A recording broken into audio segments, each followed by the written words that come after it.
So can everyone hear me, see the slides? Yes. Yes. Okay. Yes. All right.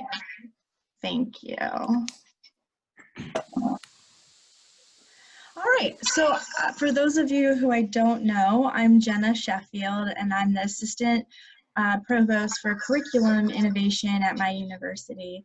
And I am certainly not coming from this from the perspective of I have all the answers, but I have been doing a lot of research to think about the resources and tools and ideas that we could share with our faculty. And I have taught online and feel comfortable with this topic, but I'm also really excited to hear your ideas. So at the end, I want to leave it kind of open for more discussion, and we're also doing some demos of tools that you're interested in learning more about.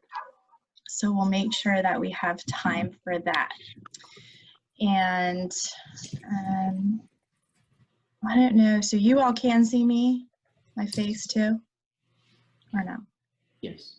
You can? Okay. I can't see my own face, but Okay. as long as you can, that's fine. Okay.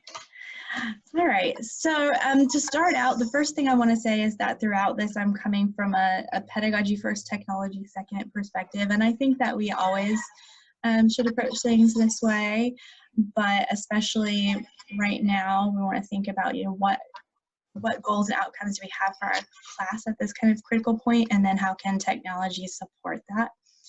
So I have kind of set up the slides that way, where we're talking more about pedagogy, and then towards the end we can get more into the technology if you all are interested.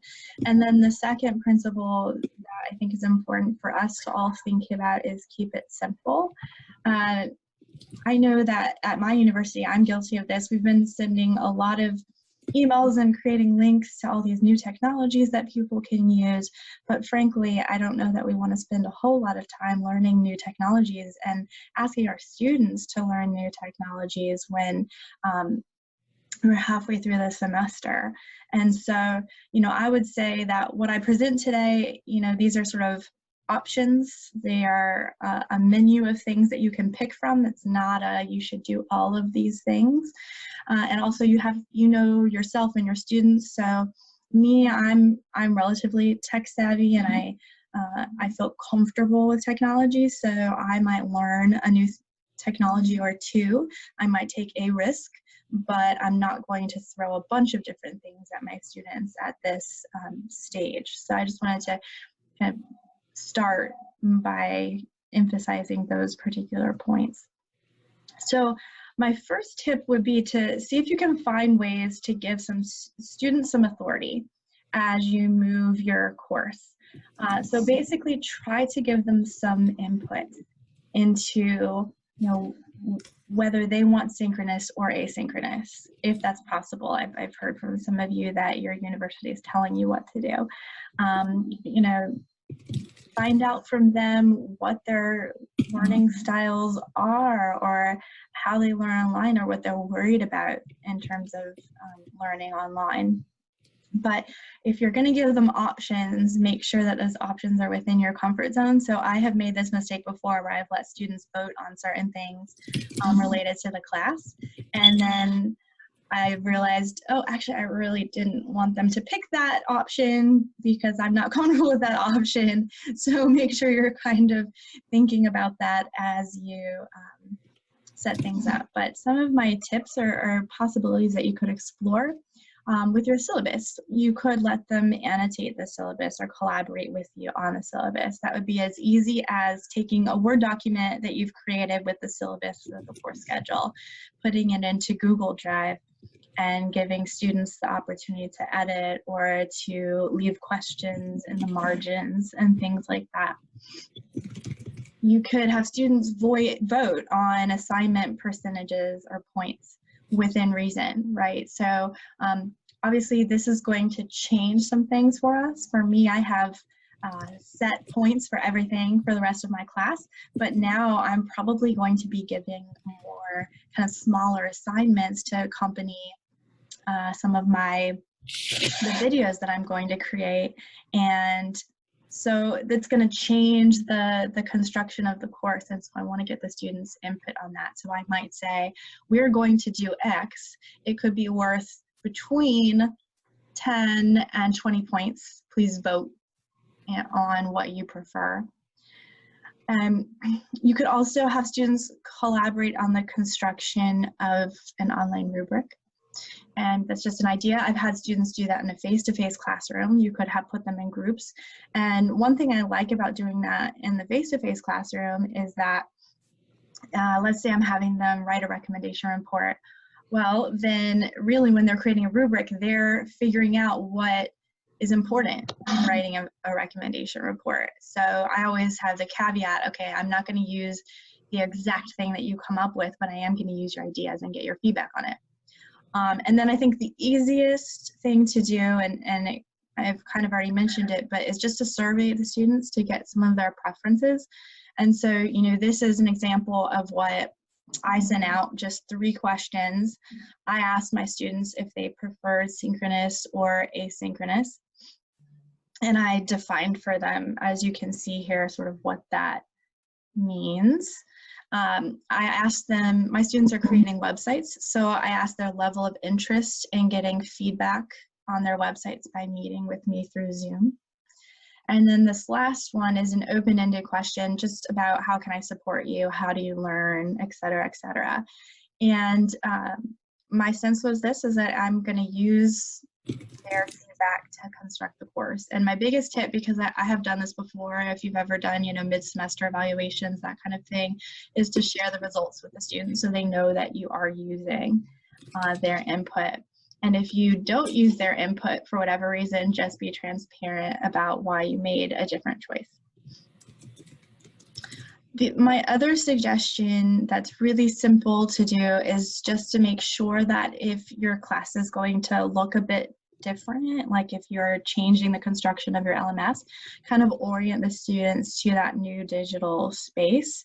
So I have a video here. I won't go into much detail on this, but let's see if you all can hear that first.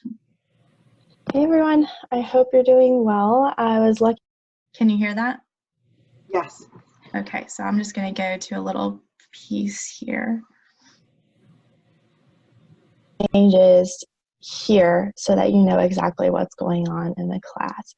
I'm also going to set it up so that you can actually comment and leave questions on here if you'd like.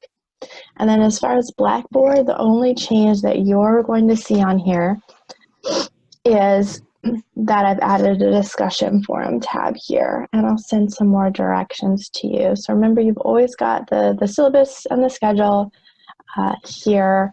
The assignments, you'll still always submit through here, and the discussion forum, like I said, is the new piece. Okay, so yeah, for my students, I already, we have a course website. My Blackboard is kind of already up and running, but the one thing I'm changing is I'm going to do some discussion boards. And so I just wanted to kind of show them where that would be so they were familiar. Not difficult, not a big change, but if we think about our students are all of a sudden going to have 5 or 6 different setups potentially, depending on if your university kind of makes you do things a certain way, then I think it's important to just kind of orient them to that. Another tip that I think is really helpful for creating community is if your students are reading texts, to maybe use a social reading or annotation tool. And 2 of them that I think are very, very easy to learn are Perusall and Hypothesis. So with either of these, students can essentially have a text and comment on it in the margins and comment on one another's comments. And I included in the links here a variety of open educational resources, and you all have these slides, so you can actually go and follow any of these links, because it's often easiest to use OER to do the social annotations, but you can do PDFs, you can do web pages, so there's a lot of options.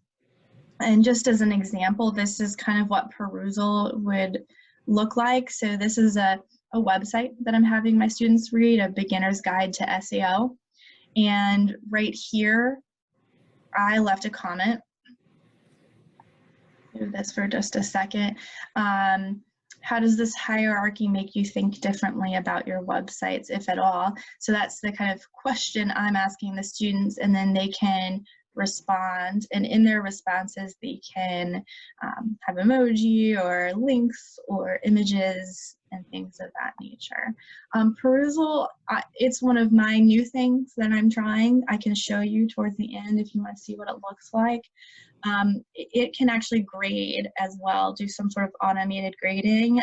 If anyone uses that and can talk more about it, that'd be great towards the end, because I haven't used that yet. So I wanted to talk a little bit more about discussion boards, because I think when we think about online learning, that's such a common thing that we do to create community, and yet it can be really difficult to do it well. This quote is from, I believe, Inside Higher Ed. The link is here for you.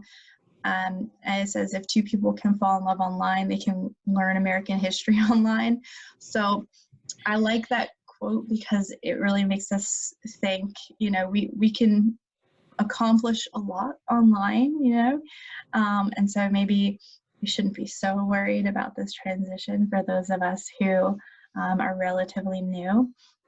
So in terms of creating discussion forums that work, again, I think this is a conversation at the end to learn more about how it works for you all. But one tip is to really link it to the course outcomes, kind of telling the students, how is this going to help you accomplish this class assignment?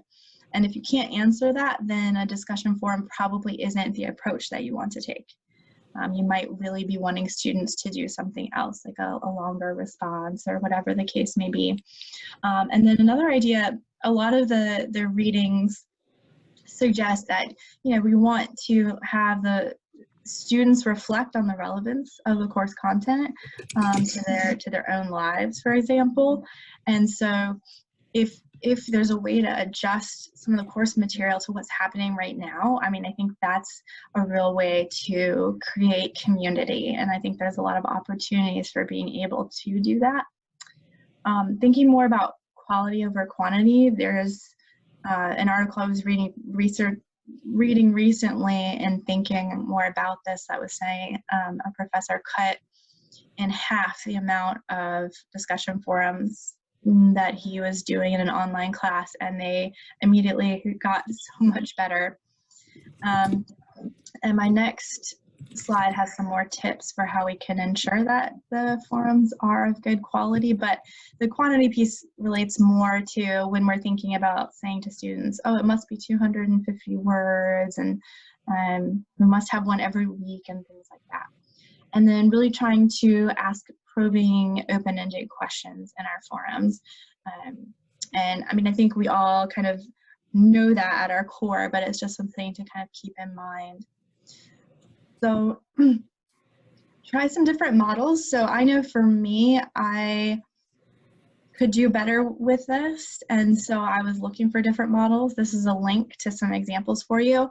One that I liked was called Save the Last Word for Me. So the idea is that every student picks a quote from a text that they're reading that maybe they didn't understand, and they include that in their forum, and then other students respond by trying to clarify or explain or make a connection. And then the reason this is called Save the Last Word for Me is because then at the very end, the initial student kind of reflects on what they learned. And what's nice about that is it forces the student to read the comments and reflect on it, because oftentimes I think those comments probably don't even get read by students, the required 2 responses. And so that's one way to get them to really engage with that and see what their peers are saying.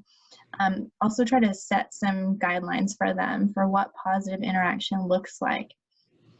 And this, I think, is a good resource for that. So you can click on it, I'll click on it and hope that it doesn't mess everything up. I think some of these are great ground rules. don't dominate a discussion, be intellectually rigorous, be tactful, forgive other students' mistakes, read the whole thread before posting, be concise. So obviously you would want to figure out what works for you and for your course, but I think these are some sort of neat ideas. And this is the model that I was talking about. So a helpful model for student-oriented responses, and I got this from Southern New Hampshire University. You can see their logo here. So they call it the ABCs of discussion board responses. So A, acknowledge, B, build, C, contribute. So this link here actually shows you an example. It's a one-pager PDF. So the idea really is show students, model to them what effective responses or effective feedback looks like. And I put if you're feeling adventurous because in the beginning I said keep it simple, so you may not want to do this at all, but there are some tools, and one that I like is Flipgrid that engage students, I think, a little bit more in discussions. So Flipgrid is actually video driven, and so students, you can see I did one here, I did a test response. Respond to a post that you create and then to one another all through video. And so here would be your title. You would kind of describe to students what you want them to do. And if you want, you can include a video like I did here. You can include a YouTube video that maybe you want them to reflect on. And then students' responses are videos that they take of themselves. So if anyone's feeling of interest, I can demo that at the end. You can also try something like a wiki. I normally don't use wikis very often, but occasionally I find them to be useful. I think they're useful if you're trying to kind of create resources. And so your LMS probably has this option. We use Blackboard and we have this option. And so I had my students, they were learning a new technology, and each student learned a different technology. They gave an overview, pros, cons, and then what I don't have pictured here is a link to a tutorial of how to use that technology. And so this was kind of a running list that students added to. So I could see this being useful for some of us right now. If our students, let's say they're researching a topic and they want to almost like create a literature review for one another where they find a source and they add to the wiki and it grows. So that could be a potential option. One thing I'm seeing a lot of in terms of recommendations is to also build a space for community outside of class, or at least outside of assignments. So the one that I've used before is what I call here a Blackboard cafe. I'll be honest, I taught an online class where no students wrote in the cafe for the whole semester. But I think that this is the time in which students really might use that space, because first of all, they know each other and they might be missing that community. And this is just a kind of a difficult time for everyone. And so I think that could be useful. Slack, if you're familiar with Slack, I think a lot of students are and might find that useful. If you're not, I would say it's not worth learning right now. You can create a Q&A discussion forum for students. You could, if you have access to Teams, you could create a Microsoft Teams where they could chat. And a really simple low-tech thing to do would be to partner students up via email or phone, just so that they can check in with one another or say, hey, I couldn't find this, or I'm having trouble with this, are you having trouble too? Something simple like that. Okay, so I'm going to try something here to get you all involved for a minute, and we'll see if it works as we get into the kind of synchronous versus asynchronous debate and what we can do in either of those environments. So I created a poll. Let's see if we can get it to work. If you can, do you see a poll?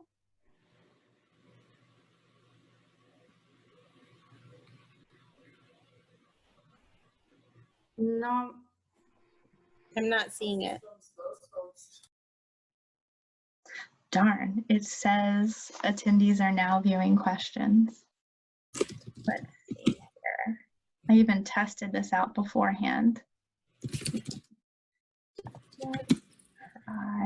Let me get out of the screen share and see if that does anything.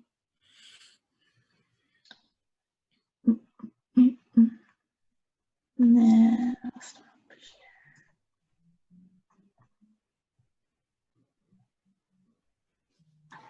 Okay, did that work? Yeah. Yes. We see it now, or I do. Yes, I do. Hey, all right, you have a poll.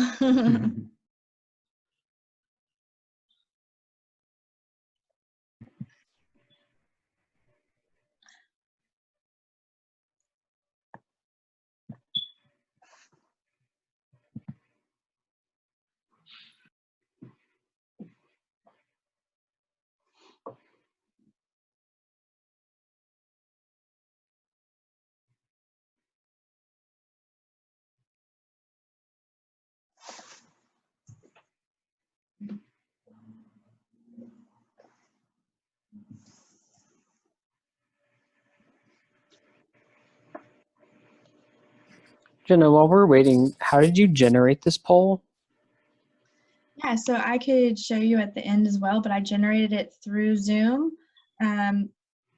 There's at the very bottom, there's something that says polls. And it, when you click on it, it'll take you to a website. You write up the questions and it kind of populates right into your Zoom. So it's pretty cool. But I can share that to you at the end. All right, so not everyone has voted, but that's okay. I just wanted to mainly test it. Can you all see the results?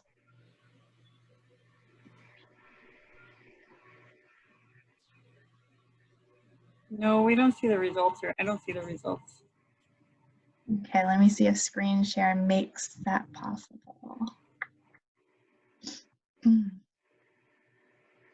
see them now? No. Okay. Well, so for the first one, my students will learn better if instruction is synchronous. We had agree at 60% and disagree at 40%. For it will take me more time to prepare for asynchronous instruction, we had 60% agree and 40% disagree. So I am not going to give you answers to those questions. Instead, what I'm going to do is just kind of explore the possibilities and the ways to create community regardless.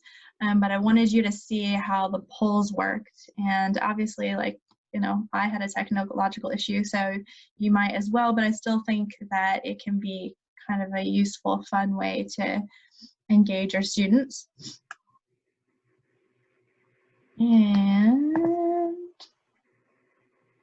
okay, so talking a little bit about the synchronous side. So one thing that I would suggest is to orient students ahead of time with tips such as make sure to mute your mic. And this is a really great resource for you all that you can use. And it gives a lot of those tips. I would probably copy and paste this into a Word and make it my own. But it shows you how to raise your hand, it tells you to turn on your video, shows you how to use the chat function, and things like that. The reason I say that, orient students ahead of time with these tips, well, I'll ask you all, why do you think that helps with building community?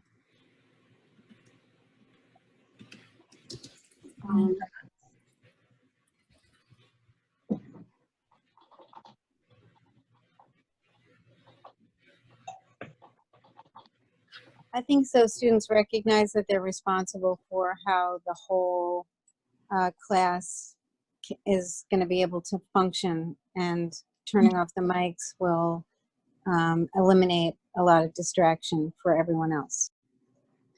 Yeah, I think it's, yeah, exactly. It's you're sort of setting the guidelines for the community. And also I think that if you really want students to be able to effectively participate, they need to be kind of on, they need to be on top of their game, I guess. And so if they have some of these easy tips ahead of time, then they can really focus on the content. Another thing that you could potentially do is some sort of pre-class poll to launch the discussion. So let's say that students read and you want to get a sense of what they understood or what they want to talk about more. Send them a Survey Monkey, like I showed you in the beginning, with one question, and to kind of use that to launch the discussion. Check the chat function for questions and encourage students to do that. I am being bad and not checking the chat function right now, but I think that is an opportunity, especially for our students who are quieter, to be able to ask questions that you can respond to. So in some ways, that's a kind of a nice learning opportunity that maybe we can't quite replicate in the face-to-face environment. And then record for absent students, or even for students who are there because maybe they want to look back and have a record of this as they're studying. So I think that can be really helpful. For an asynchronous environment, these are more just kind of some crazy ideas. So you could have students use one of those social annotation tools to annotate your lecture slides. So let's say you are asynchronous, you've got a PowerPoint like I have here. Afterwards, you could essentially turn this into a PDF and put it into Perusall, and students could have a conversation about it. And again, they could like ask questions or make connections. You could try, I know everyone has different opinions about extra credit, but try an extra credit competition that requires the students to reach out to you or reach out to other students. So kind of get them engaged. And then provide some social opportunities. So you can do some cheesy icebreakers. I came up with this: create a meme that exemplifies how you feel right now. And it doesn't have to be related to the course content, because I think right now we also just want to show our students that we're here and that we care, and build back up that community that we have already kind of built in our face-to-face classrooms. So one thing that is kind of a middle ground that I've done before with my students is to have synchronous group conferencing. So I will have kind of no more than 4 students at a time, and I teach writing, by the way, so my students would be looking at one another's writing, and we would get together and basically give one another feedback. And with this, it's really important to set ground rules to kind of tell students how to prepare, how this affects their grade. I know that with this transition, I'm holding mine during normal class time, and I'm creating basically a sign up and an editable doc. So I sent this to you all. You can actually edit it and use it if you'd like. This is not the actual one my students will use. It's a duplication so that there's no FERPA issues. So you can see that I kind of set the ground rules. I told them to prepare, review the website for each person in your group. And then I told them what to look at. I want them to focus on usability and SEO. I want them to come prepared with comments on things they like and ideas for improvement. I talk about how they'll be graded here. They'll be scored out of 10 points based on preparation and ability to implement course concepts. And then I tell them to sign into Zoom 5 minutes before their time, just so that they're ready and prepared when class starts. And then sign up by the 27th so everyone has time to review this site.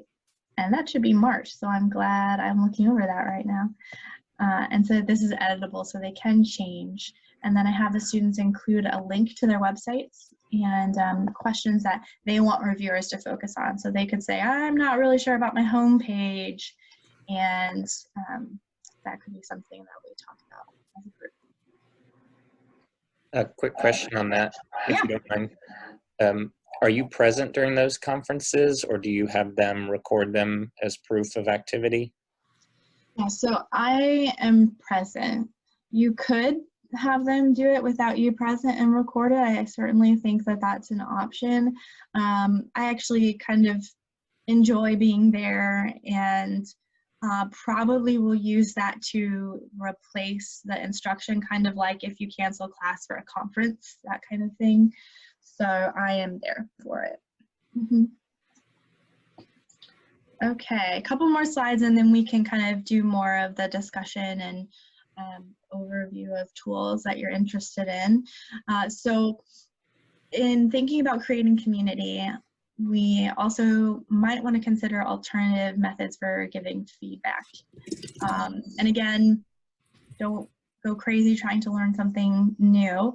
But one thing that I've done this for a long time, and my students in online classes really, really enjoyed it. It was one of the things on teaching evals that they spoke really positively about, which was just screencasting my feedback to the students. And I'll show you a little bit of an example here. I get better and better. I used to have to take notes beforehand to talk through it and pause the video a lot, and now it's easier for me to just kind of talk through like I would be talking to a student in a meeting in my office. And it's funny because I struggle a little bit in this, and I struggle with like coming up with exactly what I want to say to the student. And I think that's good. I think it's good to have them see you struggle and think, well, giving feedback is hard, and I'm really thinking about this and trying to help you. So just a brief clip. Hey Cam, I hope you're doing all right. I know things are crazy right now. I'm going to give you some feedback on your site, and I'll try to kind of focus the feedback around the rubric on Blackboard, but just keep in mind that the rubric is there for you to look at as well, and I will mark the different sections and type a little bit in there too. All right, so starting out, I wasn't sure which were the 2 pages you wanted me to really focus on for grading. This one is, I think done, but doesn't really have much on it in terms of text. And this memes one was almost done. And the about was done. So I'm just going to kind of talk about those 3 and give you feedback. So I really like, first of all, your text, the title, awkward blog, lowercase with period. Yes, I'm awkward as your tagline. I think that's all great. I like the setup of having this kind of hero image here and then having your posts here. One thing I'd recommend is say like featured posts or most recent posts, just so that people kind of know what they're seeing below. Another thing you might want to think about as you keep working is really make your design reflect your purpose, and your blog, your website, everything. You're so funny and kind of humorous, and funny and humorous are the same thing. It's lighthearted, right? Okay, so you get the idea there. So really, you can use Zoom, you can use Kaltura, any tool I think that your university has for you. If your university doesn't have a tool, Screencast-O-Matic, and let me type that out for you, because I actually really like this tool because it lets you show your screen and your face. Screencast-O-Matic, this one here, right here. You can use, and it's really as easy as pointing, clicking and recording. So it's a very easy thing to do. Okay, now I have to move you. Okay. Oops, sorry.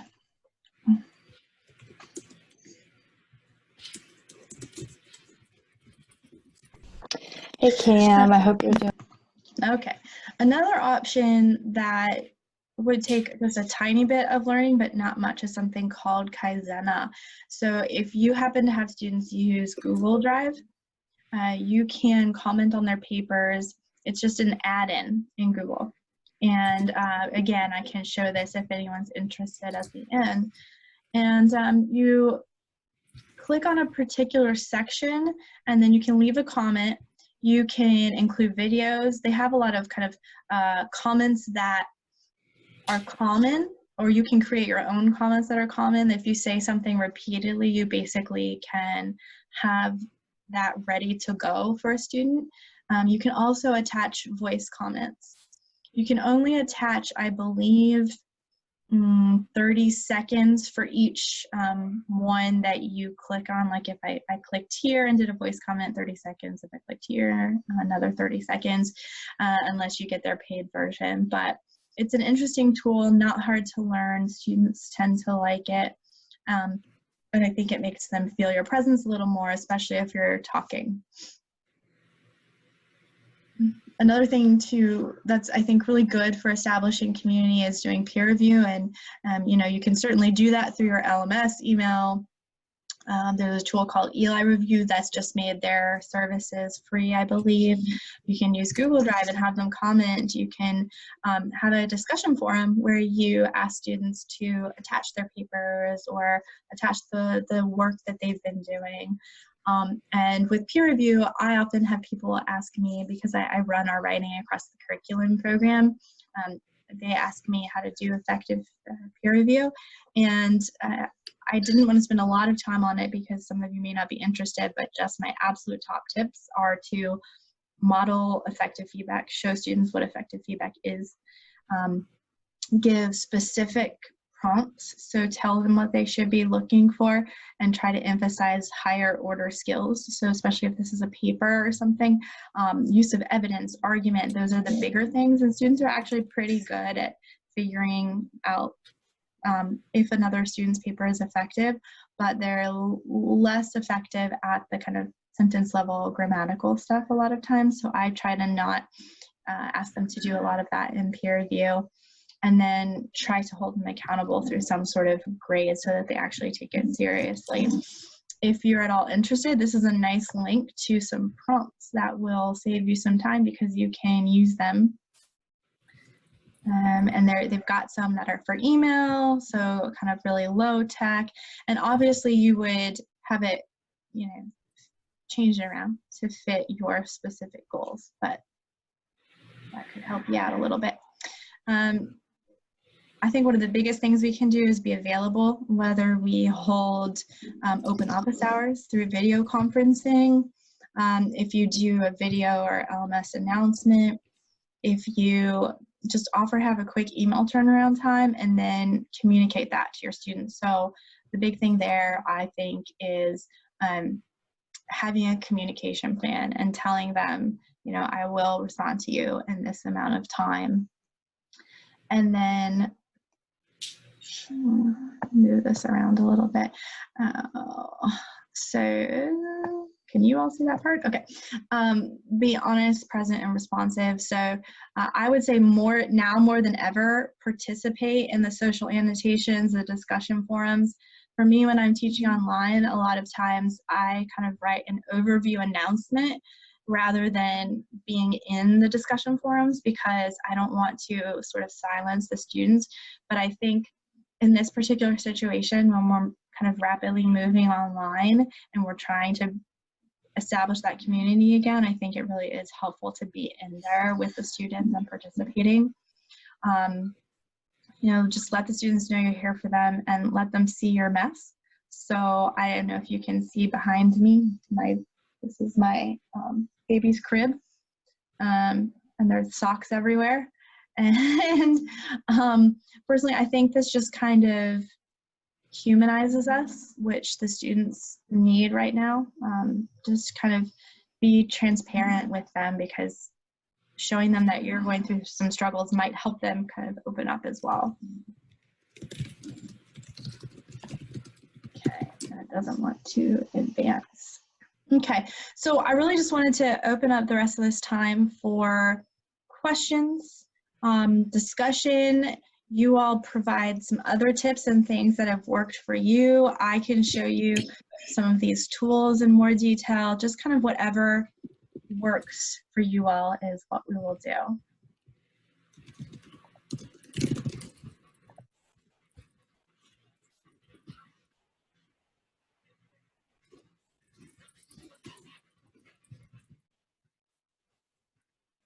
Oh, I saw someone say they'd like to see Kaizena. Talk about synchronous and Zoom. Okay. Great. Okay, I'll start with Kaizena and then synchronous discussions via Zoom. And then I see some people talking about Flipgrid and Perusal. Okay, so a little bit of everything. Okay, so I'll briefly show you Kaizena and hope that technology works.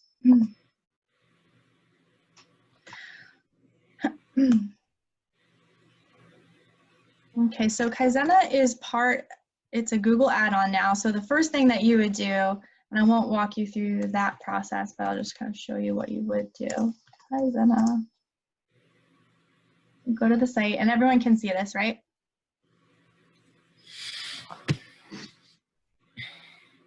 Yes. Yes, thank you. Okay. So you can go to install now, and then it becomes an add-in for you in Google. So then you would obviously have your students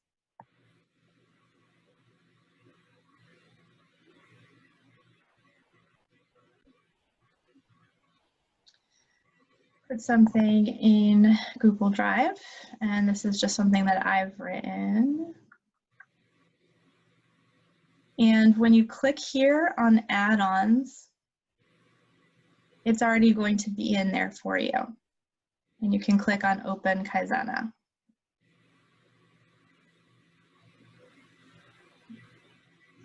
And then you essentially get this toolbar here that allows you to make comments.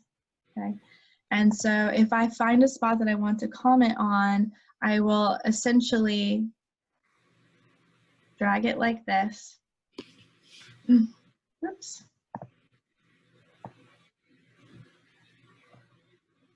And then you can see these are my options for commenting: a voice message, a skill, which is essentially like a rubric, I'll show you in a second, a lesson, or actual text message. So the voice message, you would click on it and you would record yourself talking to the student about that particular spot. A skill, you can create, you do manage skills to create one, but let's say that a rubric category is repetition. You selected it, and then you can see here, you can give them 3 points, 4 points, and post. Okay. What is probably even more useful, I think, is lessons. So you can create your own, or you can use theirs. So let's say all of your students are misusing there, and you see a spot, just go select, post, if you like what they have created. And so what they do is they have an example of there, and they also have a video, YouTube video about it. And then, yeah, so that's the basics of Kaizena. Before I get to the next question, does anyone have any specific questions about how this works? Do students have to download it as well, or do we just add it on our side? Students need to download it as well. Okay. Mm-hmm. Thank you. Mm-hmm. Any other questions? Okay, so let's go back to the chat. The next thing I believe was synchronous class discussions using Zoom. Yeah, so Danielle, what kinds of things would you want to talk about with that?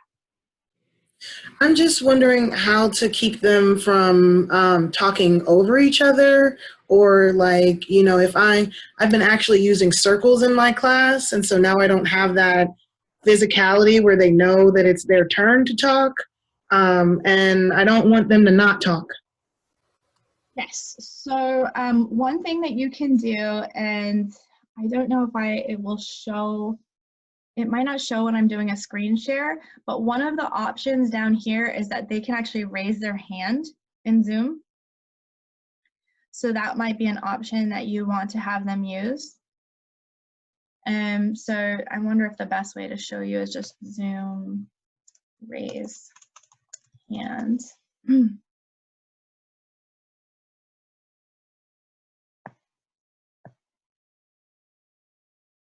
Okay, so like raising your hand in a webinar, and you could send this to students ahead of time so they know how to do it. And actually that Harvard source that I sent also shows. Yeah, so right down here next to chat, raise hands. Do you see it? Yeah, you raised your hand. Can you see how it popped up on my screen?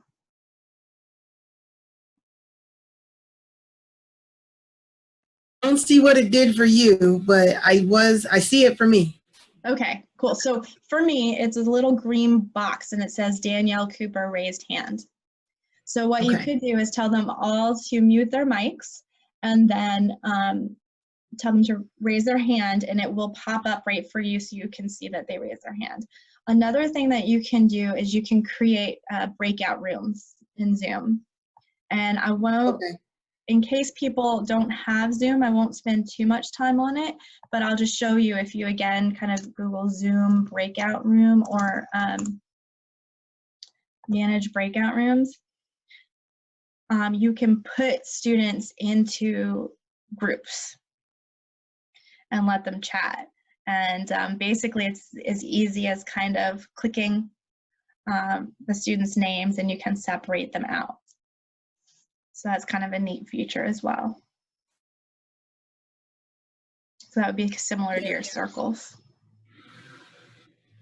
Thank you very much. Yeah, you're welcome. I think the next person said Flipgrid and Perusal. Okay, so Flipgrid. Okay, so my one warning with Flipgrid to start is that it looks a little bit like it's geared towards like middle schoolers when you first log in. It is used at universities as well, but just by kind of the way they market it.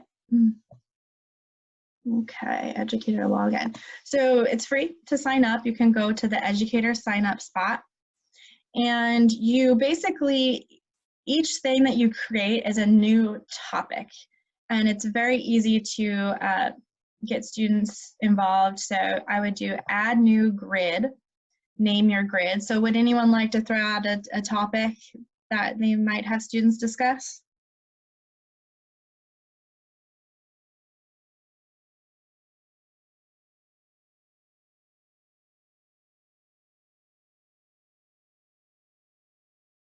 You can say it too, but okay, juvenile delinquency.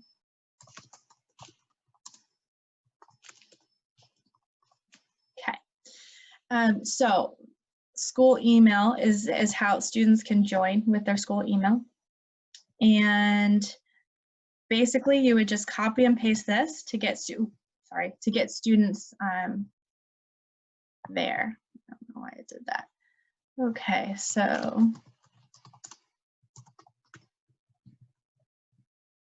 school email, copy and paste that. Next. Okay, and then if students, you basically want to give the extension or the domain for your students as emails, and you are ready. You've created it. So once you've done that, you go into actions and you edit, and this is where you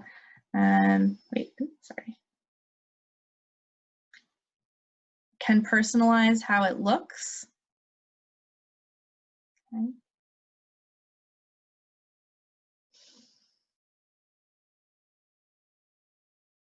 Okay. Oops, sorry, I don't know why it's not doing what I want it to do.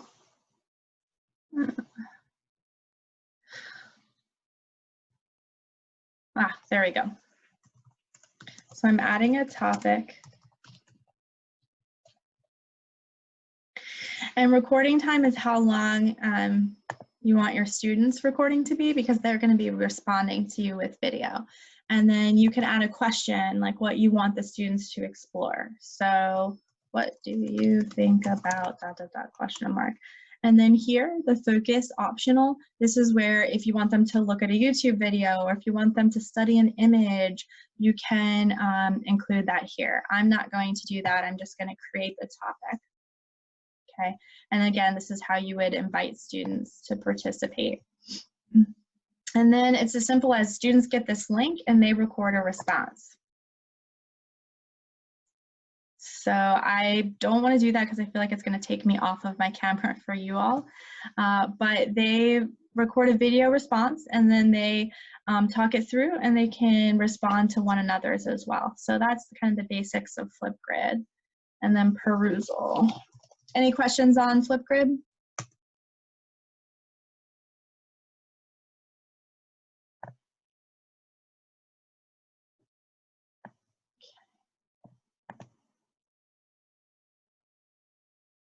All right, so Perusall is one that I've said I am new to. This is one of the ones that I am going to try.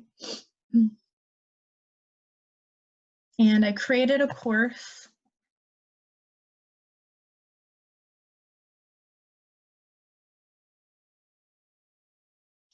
And under documents is where you would add whatever documents that you want students to annotate. So that's where you do here, you would do add. You can do a web page. You can have any sort of document from your Dropbox. So if you have a PDF, a textbook here, and that's where the OER that I mentioned would actually come in handy. Okay, and so for me, it was a web page that I added. And what it does is it kind of creates like a PDF of that web page. So this is the web page that I would want students to annotate. And you would essentially highlight, and then you can enter a comment based on where you highlighted. You can insert video, post anonymously, insert a link, insert an image, all that kind of stuff. Okay. And then you can see it tells you how you kind of respond to other people. So you can mention a friend by doing the @. You can add hashtags. Okay, so once your students are in there, then that would sort of make sense. And then, so that was just adding a document, but you can go to assignments and add an actual assignment. I have not done this yet, so we're testing this out together, but it looks like you have to load that content first. So this is the web page I wanted my students to look at. Assign entire document. Okay, so I guess you can say like read chapter 1 or whatever. So it looks like I'm gonna assign the entire document. Next step. Set a deadline. Set an assignment name. Instructions for the students, what they, you should focus on or talk about, etc., etc. Save changes. Okay, and so this is where there's analytics are involved. They can actually be graded and all of that, and frankly that goes beyond my knowledge at this point because I'm just starting to explore it. But does anyone else used it?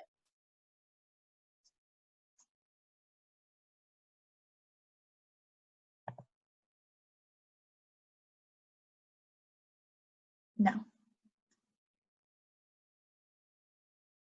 Okay, so I am seeing some questions. Okay, so is there a reason you create a new grid for each topic and not a grid for a class with discussions? You actually do just do a grid for the whole class and then discussions underneath. I was just doing it incorrectly. Where did the video responses end up? They all end up kind of underneath, and I don't have it pulled up anymore, but underneath that topic that you create, the discussion that you create. What type of instructions do you provide them as to why they're making annotations? Yeah, so that's a good question. So it depends on the kind of the purpose of the course. So some people use this. I actually have a colleague that uses this as a, instead of doing reading quizzes, she has them annotate. And for her, it's very open, you know, like do what makes sense for you, because she just really wants them to read. Another colleague I have uses this for a course where students are learning about pedagogy. And in that case, she has them actually kind of make connections between the reading and things that they're experiencing outside of class. So for me, it depends on the class. So I might say that you're providing annotations to kind of have a discussion about a topic, or you're providing annotations to talk about how you're going to connect this or use this for your next assignment, or you're doing it to let me know questions you have, things like that. Okay, Canvas, yeah. Okay, so we have like 2 minutes left, although I'm happy to stay on longer with anyone else who has questions or wants to look at something more specifically. So feel free. Thank you, Amy. Oh, that's a private message. Yeah, so I hope that this was helpful, and I think what I'll do is I'll stop the recording, but I'm gonna just stick around, and anyone who wants to ask questions is welcome to do so.